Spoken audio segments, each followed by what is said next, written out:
नमस्कार मित्रों, आप सभी का हमारे YouTube चैनल बड़ा विजन में स्वागत है। पिछले वीडियो में हमने राजस्थान के एकीकरण के दो पार्ट पढ़ लिए, दो चरण पढ़ लिए थे।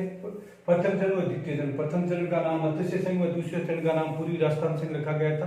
और प्रथम चरण के गठन की तारीख थी 18 मार्च 1948 और द्वितीय चरण के गठन की तारीख उसके 7 दिन बाद 25 मार्च 1948 थी। अब इसमें आगे हम पढ़ेंगे जो बाकी के 5 चरण उनके बारे में हम जानेंगे। तृतीय चरण, तीसरा चरण, तृतीय चरण। गठन की तारीख थी 18 अप्रैल 1948। इसका नाम रखा गया था संयुक्त राजस्थान, संयुक्त राजस्थान। तीसरे चरण का नाम संयुक्त राजस्थान रखा गया और इसके गठन की तारीख 18 अप्रैल 1948 थी। इसमें पूर्वी राजस्थान संघ के साथ इसमें उदयपुर रियासत को शामिल कर लिया गया था। एकमात्र उदयपुर रियासत को इसमें शामिल किया गया था।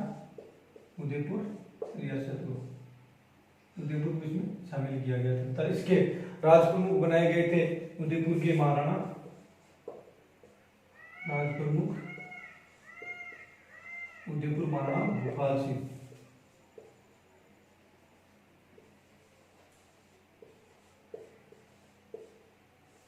भोपाल सिंह इसके राज प्रमुख बनाए गए थे तथा उपराज प्रमुख बनाए गए थे कोटा के महाराणा भीम सिंह को उपराज प्रमुख बनाया गया तथा इसके प्रधानमंत्री बनाए गए उदयपुर के माणिक्यलाल वर्मा।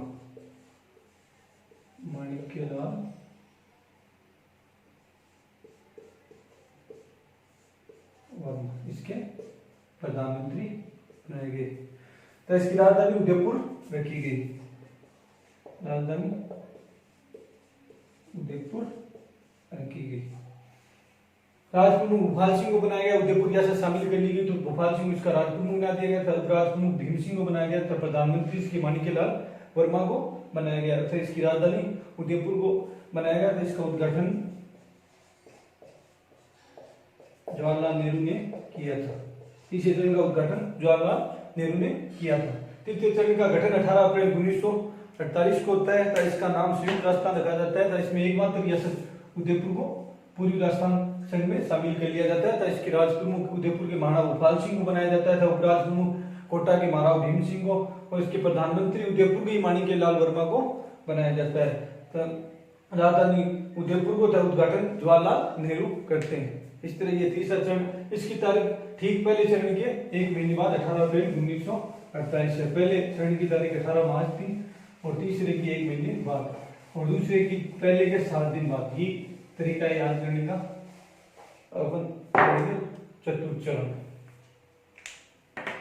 चौथा चरण, चतुर्थ चरण, जिसका नाम रखा गया बृहत राजस्थान और इसके गठन की तारीख थी 30 मार्च 1949 और इसी 30 मार्च के दिन ही राजस्थान दिवस बनाया जाता है। 30 मार्च को राजस्थान दिवस बनाया जाता है और 30 मार्च 1949 भारत राजस्थान के गठन की तारीख थी। और इसमें रियासतें जो शामिल की गई थी, 4 बड़ी रियासतें शामिल की गई थी। इसमें जयपुर, जैसलमेर,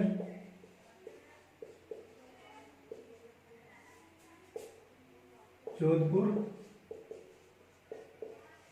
व बीकानेर तथा इसमें एक ठिकाना शामिल किया गया था जिसका नाम था लाहौर।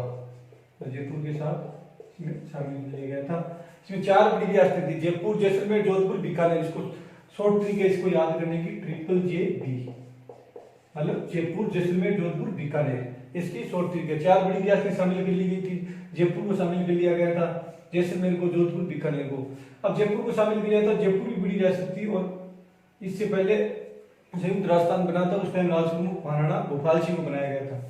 अब जयपुर के मान सिंह भी इसमें शामिल हो जाते हैं तो राज प्रमुख दोनों को बनाना संभव नहीं था, इसलिए यहाँ एक नया पद सृजित किया जाता है महाराज प्रमुख का। और महाराज प्रमुख बनाए जाते हैं उदयपुर के महाराणा भूपाल सिंह, महाराणा भूपाल सिंह। और ये चौथे चरण में नया पद सृजित किया जाता है महाराज प्रमुख का, तथा राज प्रमुख बनाए जाते हैं मानसिंह जयपुर। और इसके प्रधानमंत्री जयपुर के हीरालाल शास्त्री को, जयपुर के हीरालाल शास्त्री को इसका प्रधानमंत्री बनाया जाता है, हीरालाल शास्त्री। इसके बाद इसका उद्घाटन सरदार वल्लभ भाई पटेल ने किया था, सरदार पटेल ने इसका उद्घाटन किया था। इसका उद्घाटन चैत्र शुक्ल एकम हिंदू नववर्ष को किया था, इसलिए इसी दिन 30 मार्च को राजस्थान दिवस घोषित कर दिया जाता है। 30 मार्च राजस्थान दिवस, 30 मार्च राजस्थान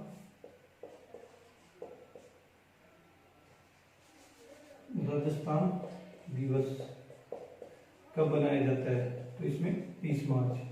और एक क्वेश्चन आता है राजस्थान स्थापना दिवस कब बनाया जाता है, कभी कभी एग्जाम में आता है राजस्थान स्थापना दिवस कब बनाया जाता है, तो लगभग अगर 30 मार्च करते हैं, लेकिन राजस्थान स्थापना दिवस जहां भी आता है तो हमें 1 नवंबर करना है, राजस्थान स्थापना दिवस, तो ये 1 नवंबर।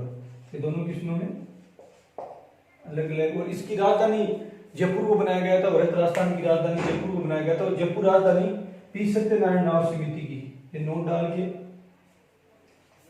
डाल के लिख लो कि पी सत्यनारायण राव समिति,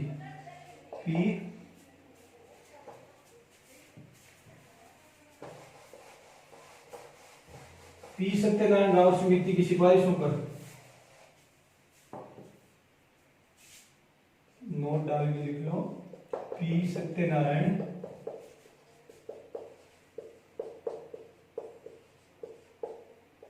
राव समिति।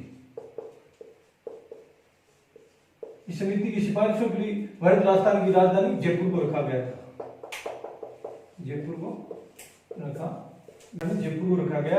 और जयपुर को राजधानी एक समिति थी पी सत्यनारायण राव समिति, उसकी सिफारिशों पे रखा गया। ये नोट डाल के, ये महत्वपूर्ण क्वेश्चन है, पी सत्यनारायण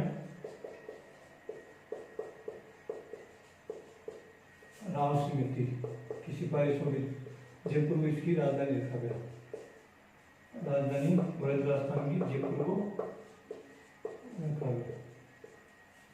30 मार्च 1949 को चतुर्थ चरण का गठन होता है, जिसका नाम भारत राजस्थान, और इसकी राजधानी जयपुर को पी सत्यनारायण राव समिति के सिफारिश में इसकी राजधानी जयपुर को रखा जाता है। इसमें एक नया पद सृजित किया जाता है महाराज प्रमुख का, और महाराज प्रमुख बनाए जाते हैं उदयपुर के महाराणा भूपाल सिंह, व राज प्रमुख बनाए जाते हैं इसके मानसिंह, व प्रधानमंत्री हीरालाल शास्त्री को बनाया जाता है। इसका उद्घाटन सरदार वल्लभ भाई पटेल ने चैत्र शुक्ल एकम हिंदू नववर्ष के दिन किया था, इसलिए 30 मार्च को राजस्थान दिवस बनाते हैं। अगला चरण है पंचम चरण, जिसका नाम है संयुक्त वरहट राजस्थान, संयुक्त वरहट राजस्थान। पंचम चरण का नाम है संयुक्त वरहट राजस्थान, और इसकी तारीख है 15 मई, गठन की तारीख है 15 मई 1949। और इसमें मत्स्य संघ को भारत राजस्थान में शामिल कर लिया जाता है। भारत राजस्थान में मत्स्य संघ को शामिल कर लिया जाता है। और मत्स्य संघ को शामिल एक समिति शंकरदेव राय समिति, उसकी सिफारिशों में मत्स्य संघ को भारत राजस्थान में शामिल किया जाता है। उस नोट डाल के लिख लो, शंकरदेव राय समिति की सिफारिशों में, शंकरदेव राय समिति।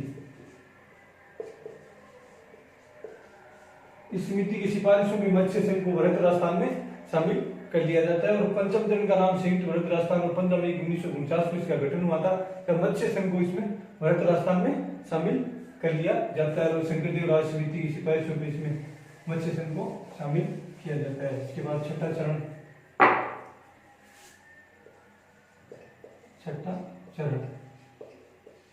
छठे चरण का नाम है राजस्थान संघ। राजस्थान संघ गठन की तारीख इसकी 26 जनवरी 1950। 26 जनवरी 1950 दिन संविधान लागू हुआ था और इसी दिन विधिवत रूप से इसका नाम राजस्थान रख दिया गया था। तो प्राचीन राजपूताना था, उसको विधिवत रूप से 26 जनवरी 1950 को राजस्थान नाम दिया गया था। 26 जनवरी 1950 को इसको विधिवत रूप से राजस्थान नाम दिया गया था। राजस्थान नाम दिया गया तथा इसमें एक रियासत सिरोही शामिल कर ली गई थी। सिरोही को शामिल किया गया था छठे चरण में, लेकिन सिरोही की आबू व दिलवाड़ा तहसीलों को छोड़कर, आबू व दिलवाड़ा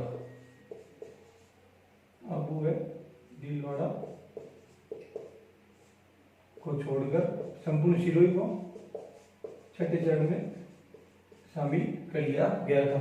सिरोही के आबू व दिलवाड़ा को छोड़कर छठे चरण में सिरोही को शामिल कर लिया गया था और आबू व दिलवाड़ा अगले 7वें चरण में शामिल कर लिया जाता है। तो इसको विधिवत रूप से राजस्थान नाम कब दिया गया? एग्जाम में क्वेश्चन आता है विधिवत रूप से राजस्थान नाम कब दिया गया? तो 26 जनवरी 1950 को छठे चरण में इसको विधिवत रूप से राजस्थान नाम दिया गया। और अंतिम चरण आता है 7वां चरण।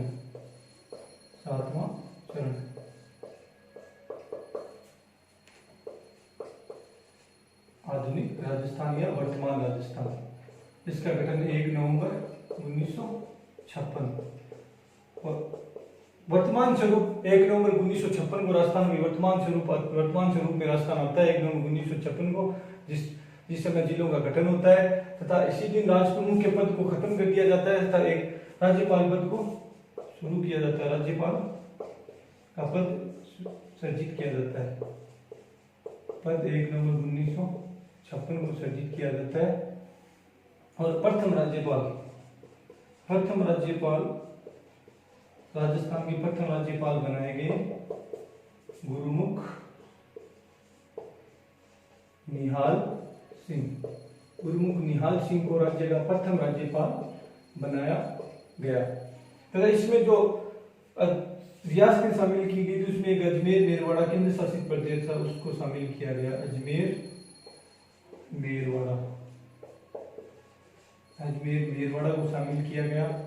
पहले सिरोही की आबू व दिलवाड़ा तहसीलों को भी शामिल कर लिया गया था। आबू व दिलवाड़ा तहसीलों को भी इसमें शामिल कर लिया गया था तथा इसमें सिरोंज जो झालावाड़ में पड़ता था, सिरोंज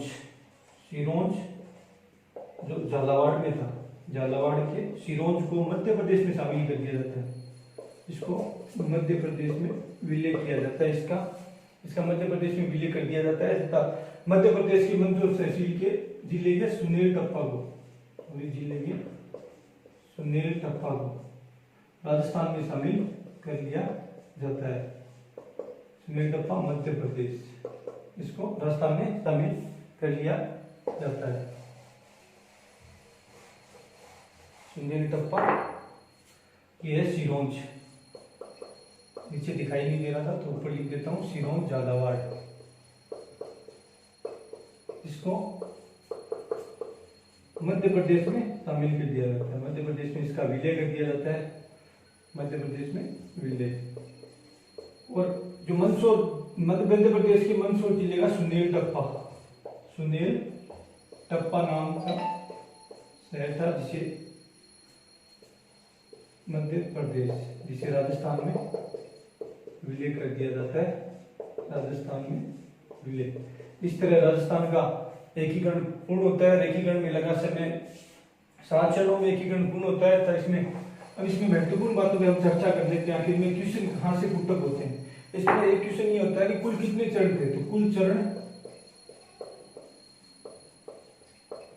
7। पहला क्वेश्चन तो ये बनता है कि इसमें कुल कितने चरणों में राजस्थान का एकीकरण हुआ था? तो 7 चरणों में राजस्थान का एकीकरण हुआ था। उसके बाद दूसरा क्वेश्चन ये बनता है कि इसमें कितना समय लगा? तो समय वाला भी क्वेश्चन महत्वपूर्ण है। इसमें 8 वर्ष 7 माह 14 दिन का समय लगा था। 8 वर्ष 7 माह 14 दिन का समय इसमें एकीकरण में लगा था और कुल चरण 7 थे। इसकी महत्वपूर्ण क्वेश्चन है। इसमें एक क्वेश्चन ये बनता है कि सबसे बड़ी रियासत में सबसे छोटी रियासत, प्राचीन रियासत, ये क्वेश्चन भी इसमें बनते हैं। तो सबसे बड़ी रियासत उस समय, सबसे बड़ी रियासत, सबसे बड़ी रियासत क्षेत्रफल के आधार पर जोधपुर थी, जोधपुर या मारवाड़।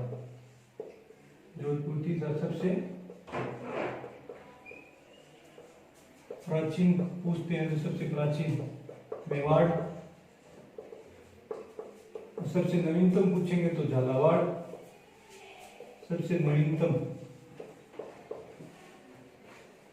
सबसे नवीनतम थी झालावाड़। और जनसंख्या की दृष्टि से सबसे बड़ी थी जयपुर, सबसे बड़ी जयपुर अकॉर्डिंग टू पॉपुलेशन, जनसंख्या की दृष्टि से। और ये क्षेत्रफल की दृष्टि से जोधपुर बड़ी थी। और सबसे छोटी शाहपुरा, क्षेत्रफल व जनसंख्या दोनों की दृष्टि से सबसे छोटी रियासत उस समय शाहपुरा थी, शाहपुरा, जो भीलवाड़ा में पड़ता है। शाहपुरा जनसंख्या क्षेत्रफल दोनों की दृष्टि से शाहपुरा सबसे छोटी रियासत। ये महत्वपूर्ण क्वेश्चन है। पहला क्वेश्चन तो ये पूछेंगे कि कितने चरणों में राजस्थान का एकीकरण पूर्ण हुआ था, तो 7 चरणों में एकीकरण पूरा होता, और कितना समय लगा था, तो 8 वर्ष 7 माह 14 दिन इसमें समय लगा था। और जयपुर को राजधानी किस समिति के सिफारिशों पे रखा गया था, तो पी सत्यनारायण राव समिति की सिफारिशों पे जयपुर को राजधानी रखा गया था। मत्स्य संघ का विलय वृहत राजस्थान में किस समिति की सिफारिशों पे किया गया था, तो शंकरदेव राय समिति की। और इसके आजीवन राजकुमार मानसिंह को रखा गया था। इस तरह ये एकीकरण पूर्ण होता है राजस्थान का, और राजस्थान का अपने वर्तमान स्वरूप में 1 नवंबर 1956 को आता है। राजस्थान का एकीकरण का पूर्ण होता है। सभी मित्रों को बहुत बहुत धन्यवाद। आज के लिए इतना ही। अगले वीडियो में फिर से हम हाजिर होंगे एक नया टॉपिक लेके। धन्यवाद।